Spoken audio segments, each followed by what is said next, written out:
আগে তো সমস্ত কাজ সেরে স্নান করতাম, কিন্তু এখন যখন পাপা অনেকক্ষণ ঘুমোচ্ছে দেখতেছি, তখন আগে স্নানটা সেরে নিই, তারপরে বাকি সমস্ত কাজ করি। এক এক করে সমস্ত জামা কাপড়গুলো সকালবেলায় মিলে দিচ্ছিলাম, আর এখনই এতটাই রোদ। আর আকাশটা কিন্তু কী দারুণ লাগতেছে। সেপাশের মেঘলা ওয়েদার হলে খুব ভালো লাগে, কিন্তু আজকের ওয়েদারটা কিনা ভীষণ গরম। যাই হোক, বাড়িতে কিনা চিমনি বসানো হয়েছিল, সে কারণে সমস্ত জিনিসগুলো মানে অপরিষ্কার হয়ে পড়েছিল। চিমনি যেহেতু বসানো হয়েছে, তাই সমস্ত এগুলো ধুয়ে নিচ্ছি, রান্নাঘরটা একদম পুরো পরিষ্কার করে নিচ্ছি আর কি।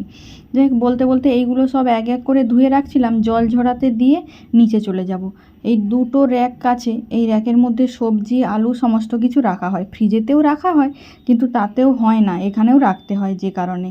তো এগুলো এক এক করে ধুয়ে নিচ্ছিলাম, এই রোদেতে দিয়ে নিচে যেয়ে বাকি সমস্ত কাজ করব।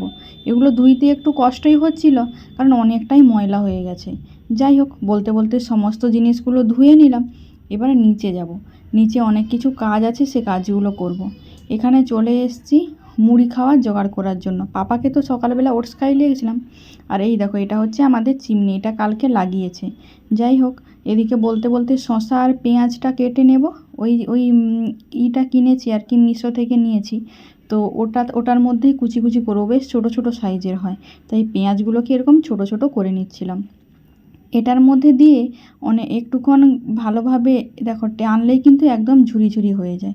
বলতে বলতে দেখো ঝুরি ঝুরি হয়ে গেছে, আর আমি আমার মুড়িটা রেডি করে নিচ্ছি। শসা আর পেঁয়াজ কুচা দিয়েছি, আর একটা চপ।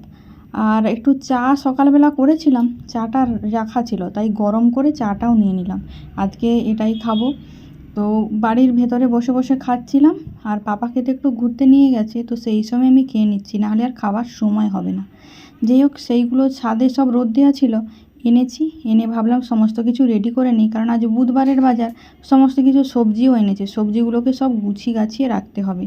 এইগুলো ধুয়েছিলাম, মোটামুটি রোদে রাখতে শুকিয়ে গেছিলো। এবার দেখো সমস্ত সবজিগুলো এক এক করে রেখে দিচ্ছিলাম। অনেক কিছুই সবজি এনেছিল। গাজরটা বাড়িতে কেউ খায় না, কিন্তু পাপাকে প্রতিদিন খাবারে গাজর দিতে হয়, তো সে কারণে গাজরটা বাড়িতে প্রায় থাকে।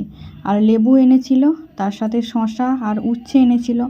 তো যাই হোক, সমস্ত সবজিগুলো এক এক করে সাজিয়ে রাখছিলাম। তারপরে রান্না তো বসিয়ে দিয়েছিলাম। এদিকে করছিলাম সজনে ডাঁটা দিয়ে মাছের ঝোল, আর আলু বেগুন দিয়ে তেতো চচ্চড়ি। আজকে এই দুটো রান্নাই করেছি, আর একটু শাক ভাজা করেছিলাম। এই দেখো, ভাতের থালাটা সাজিয়ে নিচ্ছি, তেতো চচ্চড়ি, শাক ভাজা আর মাছের এই দেখো ঝোল বানিয়েছি। তো মোটামুটি দুপুরের খাবারটা এই দিয়েই সেরে নিলাম। খাওয়ার পরে খাচ্ছিলাম এই দেখো আম। এখন তো আম বেরিয়ে গেছে, তাই আম খাচ্ছিলাম। আমি একা খাইনি, সবাই খাচ্ছিল। আজকের ভিডিও এতটাই, চলো টাটা।